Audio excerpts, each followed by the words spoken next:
luar biasa. Tuhan Yesus baik bagi kita semua. Amin. Haleluya. Angkat suara kita tinggi. Kita berubah sebagai bagian.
Tuhan Yesus sungguh baik ya saudara ya dalam kehidupan kita ya, amin. Kita mau siapkan hati kita untuk kita mau mendengarkan sebagian dari firman-Nya. Namun sebelum itu saya mengundang Bapak Ibu untuk kembali berdoa. Kita bersama dalam doa. Bapa kami yang bertata dalam kerajaan surga, terima kasih kami telah memuji memuliakan nama-Mu, kami sudah menyembah-Mu Bapa. Bapa, pada pagi hari ini kami siapkan hati kami mau mendengarkan sebagian firman yang akan disampaikan oleh hamba-Mu. Biarlah firman yang akan disampaikan menjadi rema dalam kehidupan kami dan kami dapat melakukan dengan baik seturut dengan Engkau Bapa. Dalam Bapa kami siap Bapa untuk mendengarkan firman Tuhan. Haleluya. Amin. Haleluya. Haleluya.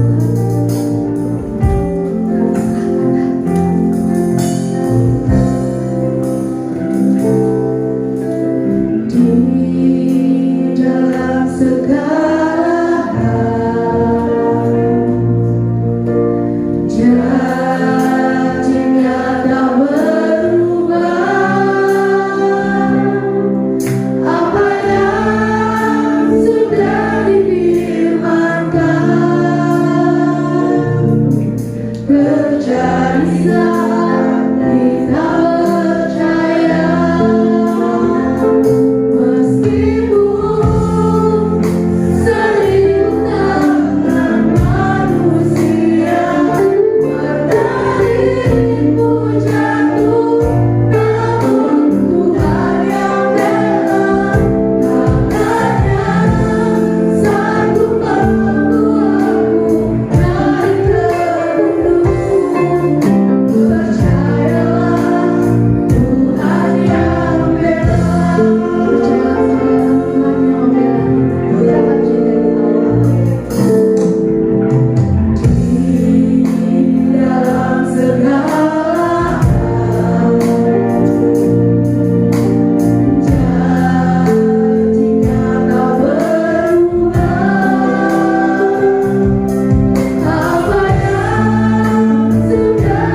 kasih buat penyertaan-Mu yang sempurna bagi kami, di mana kami telah melewati minggu-minggu yang boleh melihat karya pekerjaan-Mu yang luar biasa.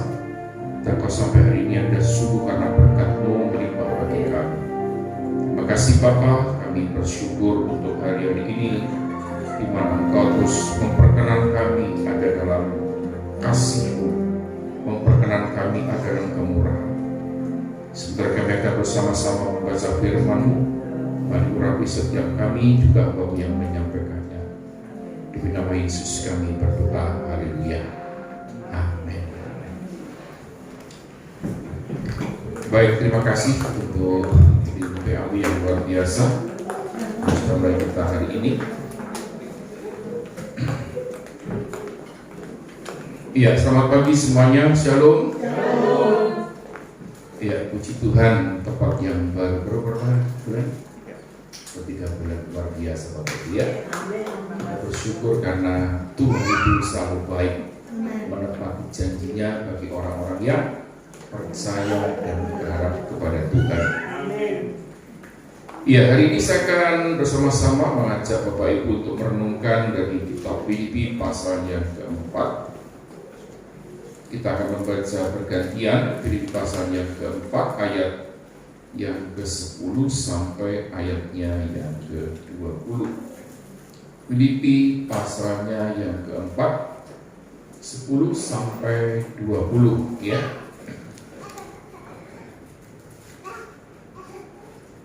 Oke. Baik, kita akan membaca bergantian. Saya membaca ayat 10, Bapak Ibu ayat 11.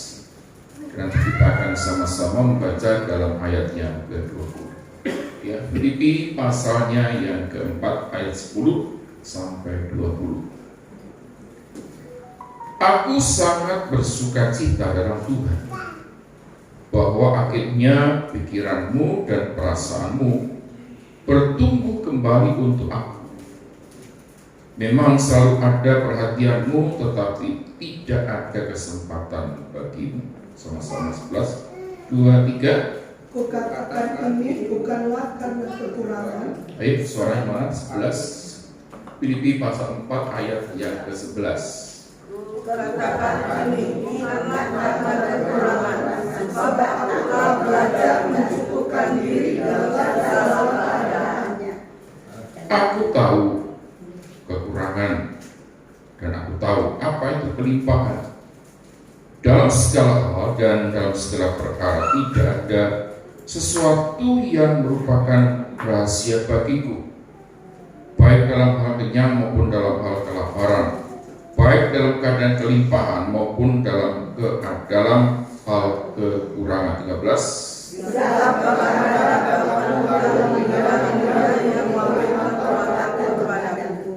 Namun baik juga perbuatanmu bahwa kamu telah mengambil bagian dalam kesusahanku. Kamu sendiri tahu juga, hai orang-orang Filipi, pada waktu aku baru mulai mengabarkan Injil, ketika aku berangkat dari Makedonia, tidak ada satu jemaat pun yang mengadakan perhitungan tentang dan selain pada kamu. Karena di Tesalonika pun kamu telah 1-2 kali mengirimkan bantuan kepadaku. Tetapi yang utamakan bukanlah pemberian itu, melainkan Tuhannya yang bersama denganku. Kini aku telah menerima semua yang perlu daripadamu, malahan lebih daripada itu. Aku berkelimpahan karena aku telah menerima kirimanmu dari Epafroditus, suatu persembahan yang harum, suatu korban yang disukai dan yang berkenan kepada Allah. Allah itu akan mengisi segala keperluanmu menurut kekayaan dan kemuliaannya dalam Kristus Yesus. Sama-sama 20. Dimuliakanlah Allah dan Bapa kita selama-lamanya. Amin. Baik Bapak Ibu, ayat nas yang kita akan renungkan terdapat dalam ayat yang ke-11. Kukatakan ini bukan karena kekurangan, sebab aku telah belajar mencukupkan diri dalam segala keadaan. Nah, tema yang saya akan bagikan ini adalah tentang mencukupkan diri. Mencukupkan diri.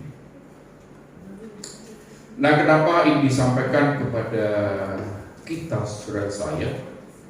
Sebab kalau kita mau lihat hari ini yang namanya judi online, yang namanya pinjaman online, itu seolah-olah mempermudah kita untuk memenuhkan kebutuhan seharian. Ya, pertama kebutuhan, tapi akhirnya apa? Keinginan itu muncul Bapak ini.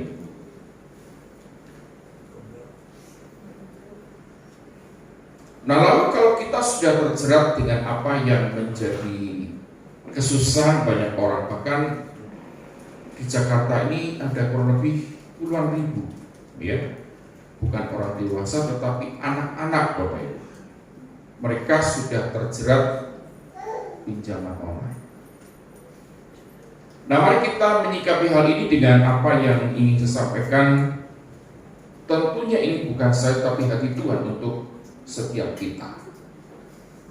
Belajar untuk mencukupkan diri. Nah, kalau kita melihat sifat manusia pada umumnya selalu memiliki keinginan yang tidak pernah ada batasnya. Sudah punya satu, ingin dua. Sudah punya dua, ingin tiga. Sudah punya tiga, ingin tukar yang pertama dengan yang lebih bagus. Keinginan manusia tidak akan pernah ada habis-habisnya.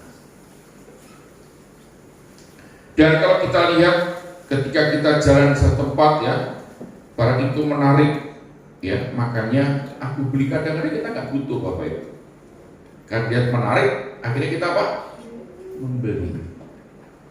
Padahal bukan sebuah kebutuhan, tetapi keinginan. Nah, kita mencatat bahwa keinginan itulah yang akan menjerat kita dalam berbagai-bagai pencobaan.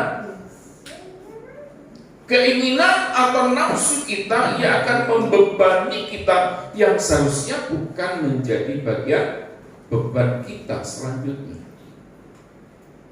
Tetapi banyak orang membebani dirinya dengan keinginan-keinginan yang pada dasarnya bukan sebuah kebutuhan. Karena itu saya catat di sini, membeli barang menarik, makanya dia beli. Atau membeli hanya untuk dipajang saja. Kalau sudah bosan, akhirnya apa? Dibuang. Tidak dianggap. Sehingga barang itu numpuk. Waktu kita pindah rumah, waktu kita bersih-bersih, kita jadi kerepotan sendiri. Karena apa? Dari keinginan yang muncul. Nah, Bapak Ibu, kalau kita memahami tentang ilmu pasti, ya, bisa diklik itu, bisa diklik selanjutnya. Oke. Nah, kalau kita ilmu pasti Bapak Ibu, ya kan semua itu ada kepastian, ya. Kalau kita lihat tentang matematika yang susah ilmu pasti, apa namanya? Aljabar, ya, dulu aljabar, ya. Sekarang apa? Apa namanya sekarang, ya? Tidak ada kayaknya, ya. Pokoknya math semua, matematika semua dibagi. Ada aljabar, ada juga apa? Masih ingat? Pak Iwan masih ingat pelajaran yang dulu SMA? Ada aljabar, ada geometri, ya, geometri, aritmatika bicara apa? Tentang perkiraan-perkiraan, gitu kan? Nah, itu menolong kita sebenarnya Bapak dan Ibu, menolong kita untuk menganalogikan apa yang sebenarnya ada dari kita untuk mengukur, ya. Itu sebagai parameter membantu kita untuk mengukur. Tidak salah Bapak, kita berkata begini, kalau kamu ingin sesuatu, ukur dulu, perhatikan apa yang ada padamu. Nah, bukan berarti agar kita lemah, tidak, tetapi minimal kita punya pegangan dulu. Ilmu ini membantu kita Bapak dan Ibu. parameter ukuran dipakai sebagai dasar memutuskan. Pasti apa? Kalau nggak kali ya bagi, kalau nggak bagi tambah, kalau nggak tambah pasti kurang. Ada persentase, ada perbandingan, ada perkiraan, ada menimbang, ada mengukur, menakar, ada pengetahuan berdasarkan ilmu kimia seperti apa. Itu membantu kita sebenarnya. Jadi bukan berarti pelajar di sekolah itu gak ada gunanya, tidak. Itu ada gunanya untuk menolong yang tidak rohani ini, supaya kita bisa menjabarkan yang rohani. Kenapa? Sekali lagi, yang rohani ini harus dijabarkan dalam bentuk aktualisasi. Bukan berarti kita menyalahi ilmu pengetahuan, tidak, tapi ini membantu kita, menolong kita. Makanya kalau kita lihat tentang Yesus, dikatakan oleh firman Tuhan, jatuhkan dirimu dari hubungan baik Allah. Ya pasti kalau jatuh apa? Mati Bapak Ibu. Ini hukum yang membantu kita, pengetahuan membantu kita. Nah, sekarang marak dengan namanya perbankan, perpajakan, ya. Hari ini banyak orang pusing dengan pajak Bapak Ibu. Ya, dulu UMKM tidak ada pajak, sekarang mulai dinaikkan begitu besar. Kalau kita lihat orang di UMKM kan nggak semua laku Bapak Ibu.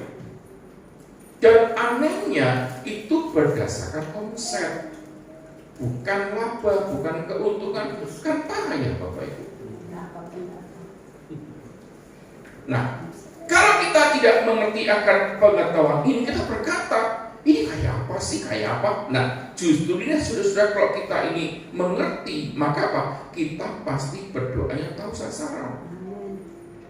Yang sebegitu. Jadi, yang tidak rohani ini sebenarnya menolong kita yang menjabarkan dalam bentuk rohani. Bukan berarti kita tidak percaya Tuhan, tidak. Tapi sesungguhnya ada pikiran yang bisa kita terapkan. Ya, kalau dijual pasti nambah, gitu kan? Dikurang pasti berkurang. Dibagi pasti berkurang. Dikali pasti bukan bertambah, berlipat, Bapak Ibu. Jadi ilmu pasti hanya alat untuk membantu kita, ya, menolong kita. Nah, karena itu Bapak Ibu, dalam hal ini maka kita akan belajar dari tentang ekonominya Tuhan dulu, ya, supaya ke depan ini kan, hari ini kan keadaan makin baik atau makin sulit atau makin luar biasa, biasa-biasa, enggak biasa-biasa Bapak Ibu, ya.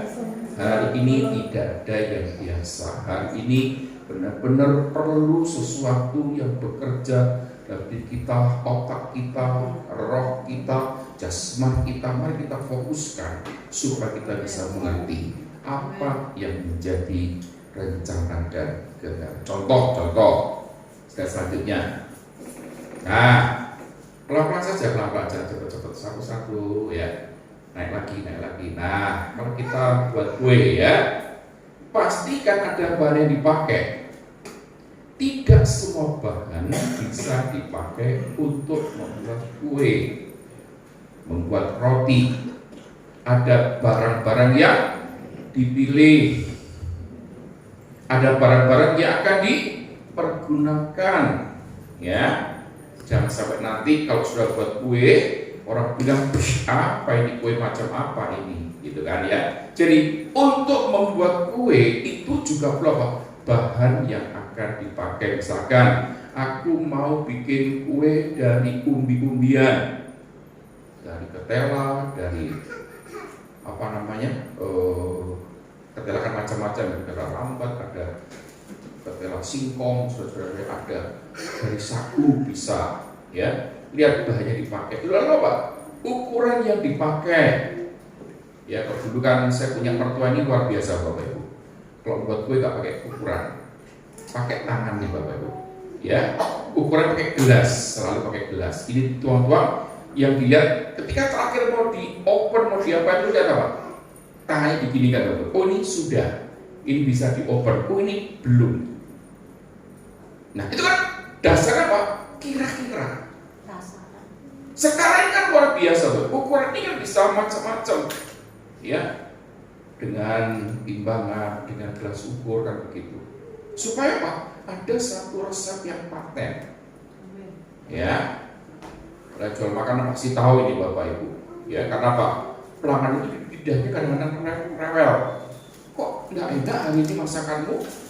Lalu kita, oh ya tadi aku lupa kasih ini. Oh tadi aku ini kebanyakan, gitu kan? Tapi kalau kita punya ukuran yang pasti, maka jadi apa? Enak makanannya. Lanjut. Klik. Oke, cara ngolahnya dibakar, di oven, dipanggang, digoreng, atau apa? Masak apa dia pakai? Goreng, kukus, ya. Misalkan yang mobil buat apa? Bisa Bapak. Ini kan semua caranya, ya. Kemudian cara mengolahnya, ya. Mau pakai mixer, mau pakai tradisional atau pakai apa terserah, ya. Nah kalau misalkan mau dijual, mau dagang, mau berapa banyak Bapak Ibu. Nah semua itu ada caranya, ada ukurannya yang pasti, ya. Kalau kita ini berapa banyak yang akan kita pakai, siapa akan mengkonsumsi ini untuk dagangan atau untuk dikonsumsi sendiri, ya itu semua ada pakemnya Bapak Ibu, ya. Jadi mencukupkan diri itu semua ada parameternya, ya, ada ukurannya, ada hal-hal yang bisa kita pakai sebagai acuan, baik lewat pengetahuan kita, lewat teori yang kita pernah baca, pernah kita pelajari. Itulah yang akan menolong kita semua. Memang di Alkitab tidak dicatat, tidak dirinci, tetapi lewat ilmu pengetahuan yang kita punya, itu seberapa membuka wawasan kita, menyelaraskan wawasan kita, ya. Contoh misalkan AC ini baru. Kalau kita cuma berdoa untuk AC ini tanpa dicolokkan AC-nya, tanpa dipasang rangkaiannya, bisa berfungsi nggak? Nggak bisa Bapak. Makanya perlu orang yang datang memasang, seorang yang ahli. Oh ini begini, nggak asal pasang kan? Nggak asal pasang kan? Misalkan AC pasang di sini, cocok nggak? Yang di sini masuk angin Bapak Ibu, gitu kan? Jadi semua itu ada pakemnya, ada aturannya. Nah di dalam kita menerjemahkan firman Allah hari ini itu juga ada satu guidance, ada satu parameternya. Nah, ukuran itu menjadi bagian yang utama dalam kehidupan kita, ya.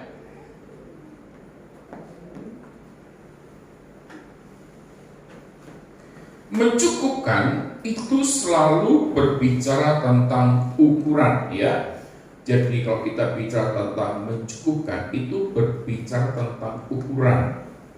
Berapa banyak yang tersedia dibanding dengan apa yang kita butuhkan, bukan apa yang kita inginkan. Bukan apa yang kita inginkan, tetapi apa yang kita butuhkan. Nah, tentunya ini akan menolong kita Bapak Ibu menghadapi hari-hari yang seperti ini Bapak Ibu, ya. Supaya kita paling tidak memahami bahwa Tuhan tetap memberkati kita, ya. Bila takaran dan ukuran sesuai, ya, atau dikatakan cukup atau memadai, maka apa yang dihasilkan sangat nikmat untuk disajikan dan untuk dinikmati, tidak lebih dan tidak kurang, artinya cukup. Kata yang tepat untuk kita bicara tentang self-sufficient adalah bagaimana kita belajar untuk mencukupkan diri. Apalagi hari hari ini.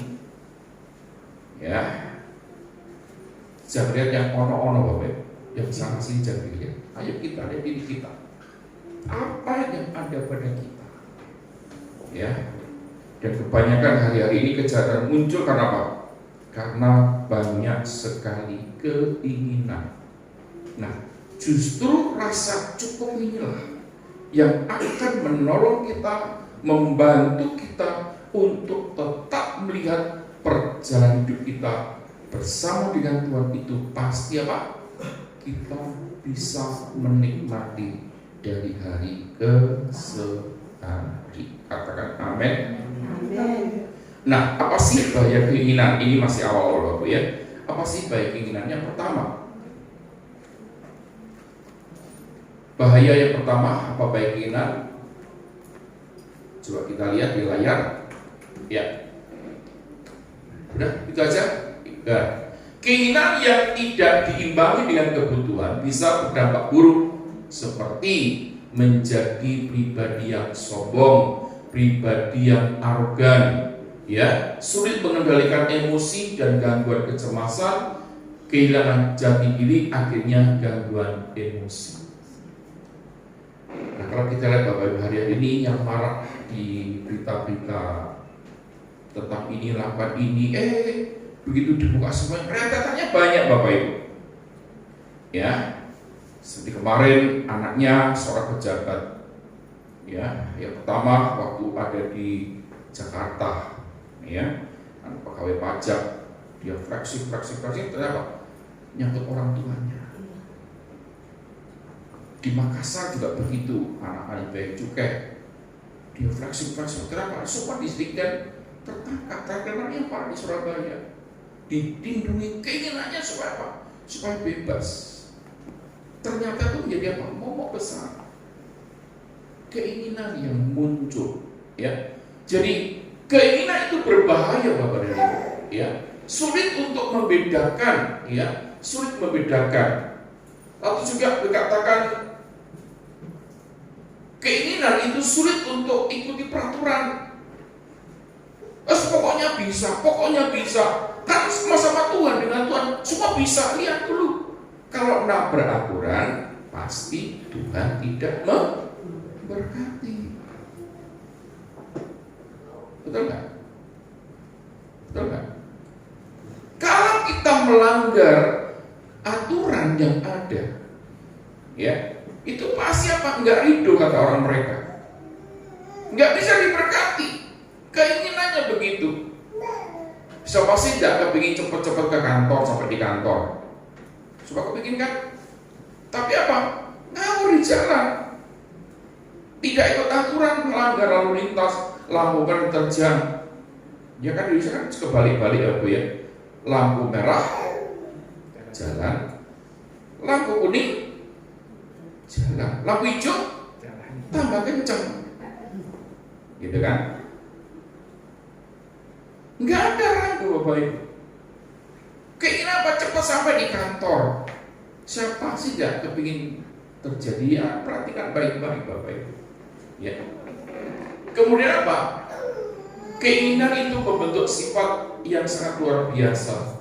Dia materialistis. Apa sifat itu? Kebendaan. Ya. Semua dikaitkan dengan benda, dengan keuntungan. Keinginan itu tidak ada dampak yang baik. Selanjutnya, bahaya keinginan. Enggak usah diangkat lah suratnya. Sulit menghargai orang lain, ya. Sulit membuat keputusan, ya. Pokoknya dalam hal ini Bapak Ibu, di dalam hal keinginan itu tidak ada yang baik, ya. Tidak ada yang baik. Keinginan itu tidak ada yang baik. Contoh jelas iblis Bapak Ibu. Aku ingin mendaki ke langit. Aku ingin menyamai Allah. Ya, akhirnya apa? Dia dijatuhkan ke bumi yang paling bawah. Iblis dipermalukan. Iblis menjadi bulan-bulanan Allah sendiri. Jadi keinginan yang ada pada kita itu sebenarnya bukan sesuatu yang baik. Mencukupkan diri itu sesuatu yang harus kita perhatikan hari-hari ini. Nah, Bapak sekira seperti ini. Dalam Filipi pasal yang keempat, ini ada satu kisah. Bagaimana ketika Rasul Paulus memberikan surat penggembalaan kepada jemaat di Filipi, karena apa? Sudah lama dia tidak tulis surat. Nah, ketika dia tulis surat, dia mengatakan begini, kamu ini dulu pernah menolong aku. Nah, harapannya dari para Paulus apa? Bertegur sapa. Tetapi jemaat di Filipi mengatakan begini, ini pasti Paulus ini punya sesuatu. Paulus ingin sesuatu dari kami. Dan dikatakan di situ, memang kau pernah membantu aku, tapi suratku ini bukan masalah itu. Aku ingin mengabarkan, sekalipun aku di penjara, aku masih bisa mengucap syukur. Aku bisa merasakan bagaimana rasanya mencukupkan diri. Jadi tulisan ini sebuah fakta. Ternyata untuk mencukupkan diri itu tidak bergantung dari siapa, oleh siapa, waktu bagaimana, itu sebenarnya tidak bergantung. Bisa saja Paulus berkata begini, jemaat di Filipi, lihat aku di penjara, aku begini-begini. Meratapi nasibnya disuruh terus kepada jemaat, dan tidak begitu Bapak. Dia menuliskan bahwa aku ini baik-baik saja. Aku ini kepingin ketemu kamu. Kondisiku di sini, aku dengan kondisi penjara, aku masih bisa mencukupkan diri.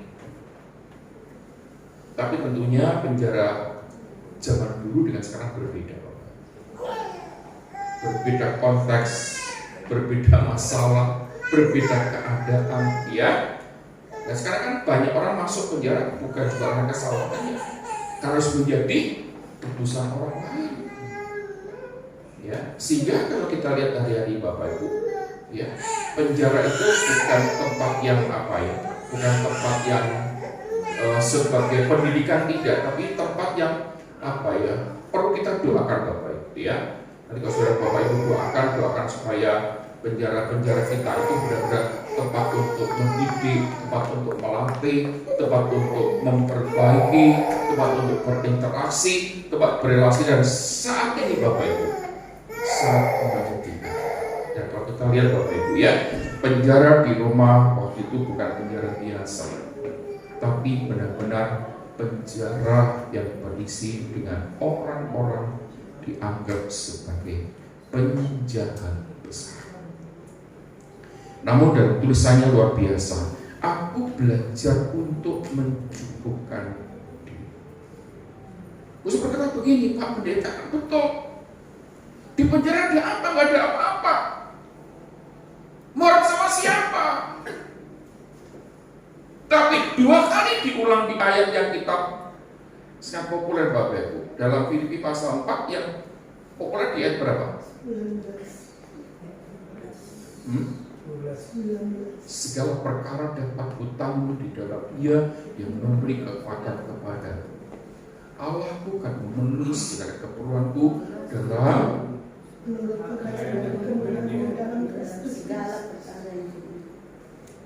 dua ayat ini yang menyokong dia Bapak.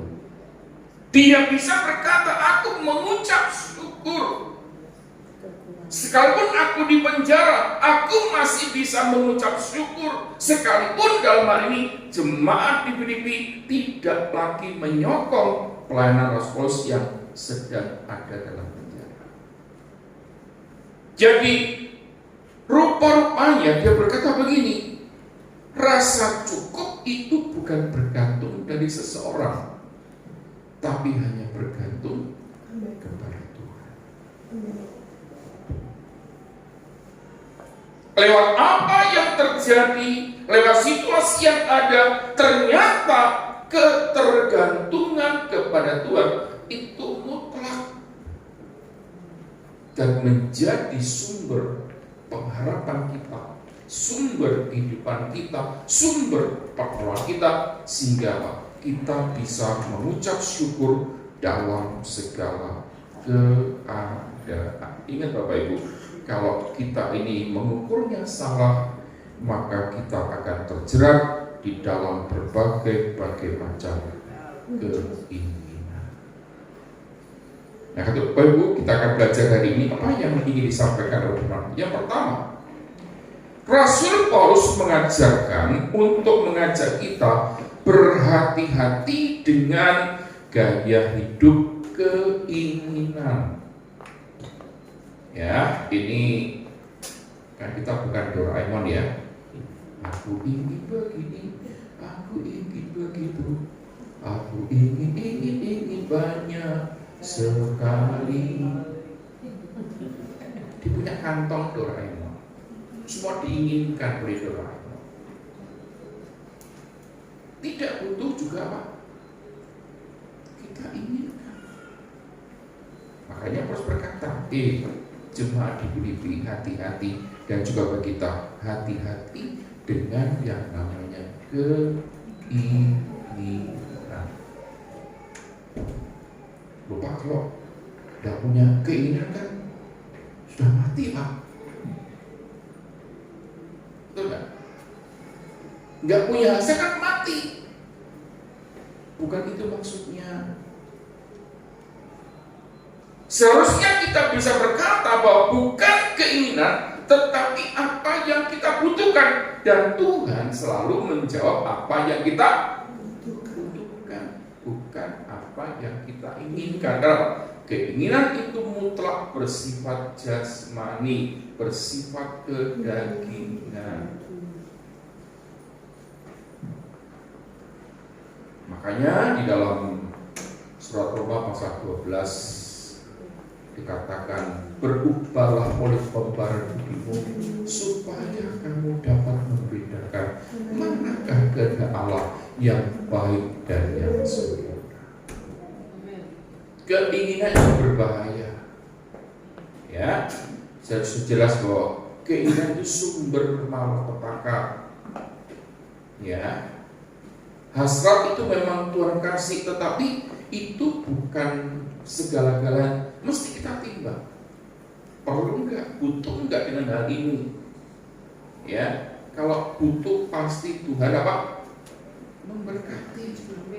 Tuhan pasti mengabulkan. Tuhan pasti menolong. Tuhan pasti memberkati. Karena apa? Itu berdasarkan janji Allah. Tuhan memberkati apa yang dibutuhkan, bukan apa yang diinginkan. Kalau keinginan itu banyak Bapak Ibu ya. Kita percaya Tuhan luar biasa buat setiap kita. Nah, Paulus sudah pernah mengalami rasanya hidup senang, rasanya hidup susah. Kalau lihat sejarah itu semua dalam pelajaran yang kita temukan di Perjanjian Baru, bagaimana Paulus itu kapan dia senang? Kapan dia senang? Waktu sebelum bertobat, bisa menganiaya orang percaya itu, wah senangnya minta ampun. Tapi yang kedua setelah dia bertobat, dia senang. Kalau apa? Kalau Tuhan pakai dia memberitakan Injil. Nah, Paulus masih bekerja sebagai pegawai, sebagai pengusaha tenda, Bapak. Dia bukan orang yang murni sebagai hamba, tapi masih punya pekerjaan. Paulus pernah mengalami bagaimana dia ditinggikan oleh Tuhan, bagaimana dia alami. Kalau dibilang susah senangnya banyak mana ya? Kalau bilang susah dan senangnya banyak mana? Susahnya ya. Tapi saya kira begini, aku ini belajar untuk mencukupkan diri. Nah Bapak Ibu begini ya, nah sekarang ini lagi marak untuk ukuran seorang yang diberkati, gitu kan? Rumahnya, pekerjaannya, mobilnya, hartanya, pakaiannya, aksesorisnya. Itu yang sementara Bapak Ibu. Tapi waktu akan menguji kita. Ya. Bukankah hari-hari ini gereja pun sedang diuji?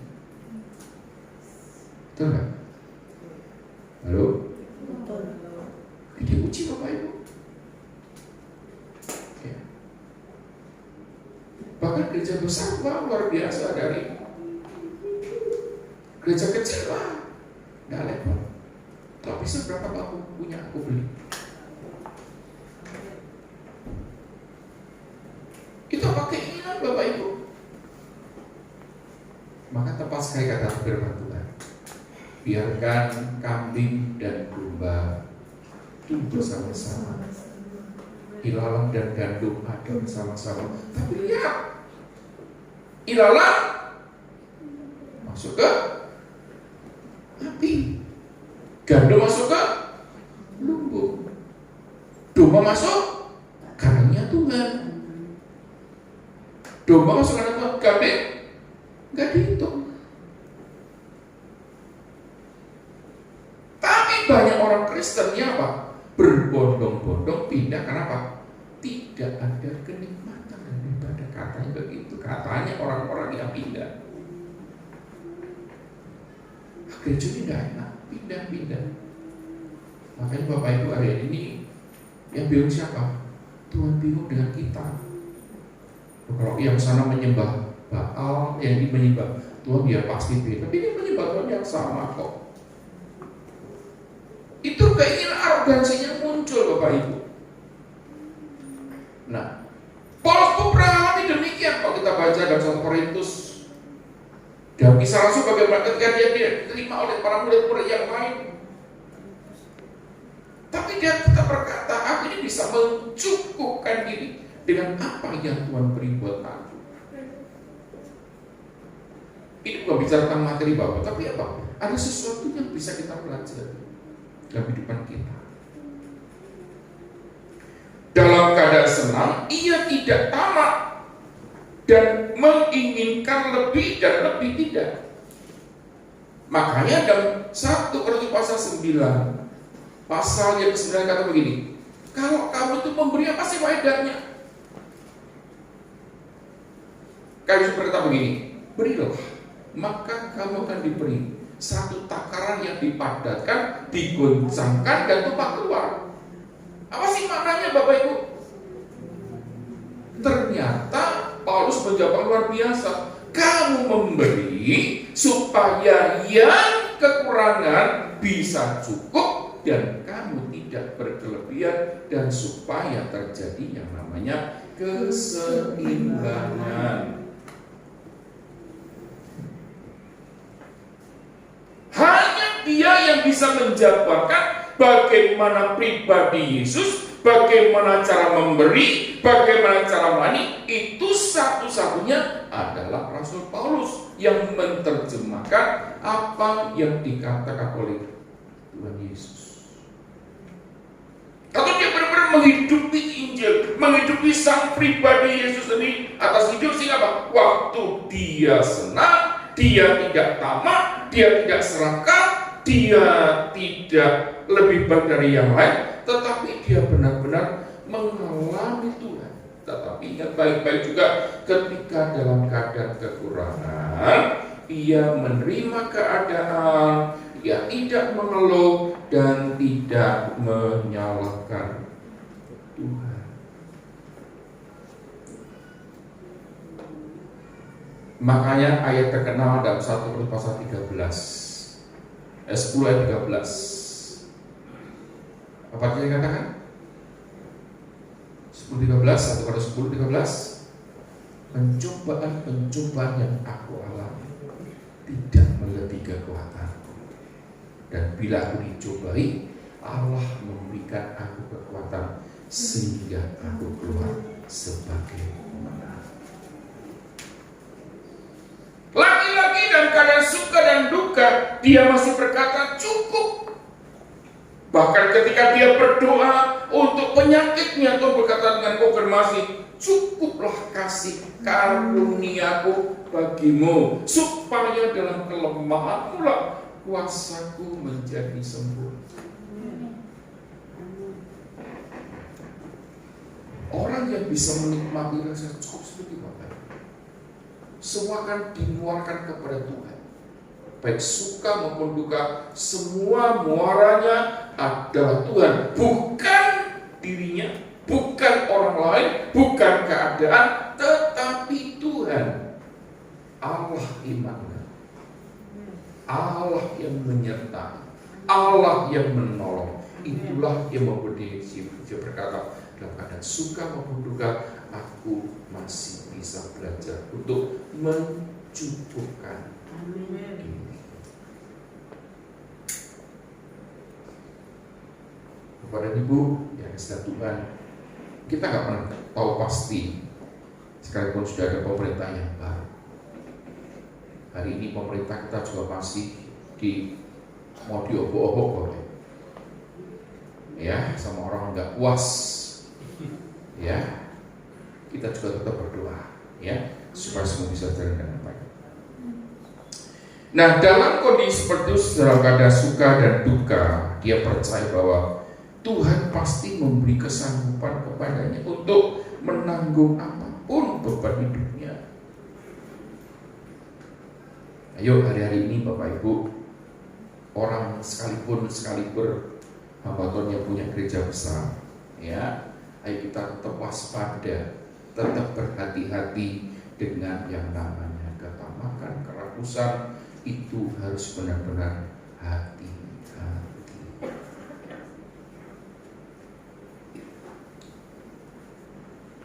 Ada seorang yang bernama Richard Swenson, dia seorang penulis buku.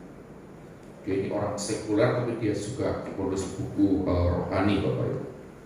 Dia sangat bagus mendefinisikan rasa cukup.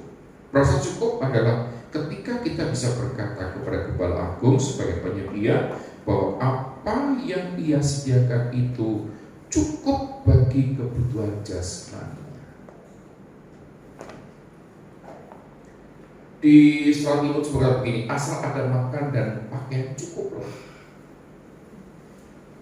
Justru yang menjadi besar adalah karena keinginan, terjerat oleh berbagai macam keinginan.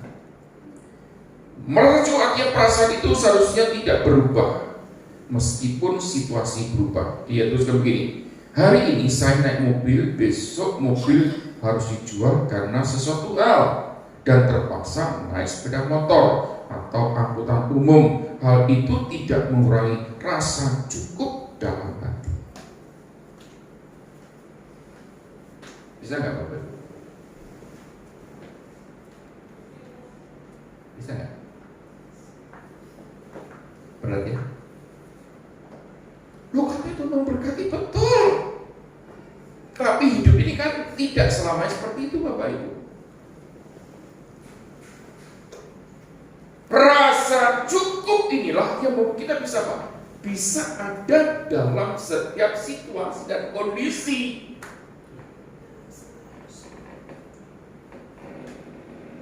Ayo, siap gak? Halo? Ini saya nggak ngomong Bapak Ibu. Kita boleh tapi apa? Akhir zaman ini ada masa sukar, masa yang belum pernah kita lewati. Ini bahasa doa kita mau begitu Bapak. Masa itu bukan masa yang gampang. Ini masa sukar. Tapi dengan kita menghadapinya dengan rasa cukup ini, saya percaya Tuhan memberi kepada kita kekuatan untuk terus melangkah. Amin. Dan statement dia apa Bapak Ibu? Richard Swenson, saya bisa menyesuaikan diri dengan apa yang saya punyai.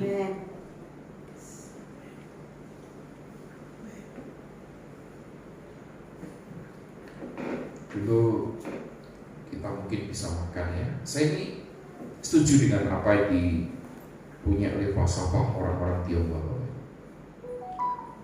Senin sampai Jumat dia kerja cari uang. Sabtu, Minggu kumpul keluarga makan. Tapi seandainya tidak terjadi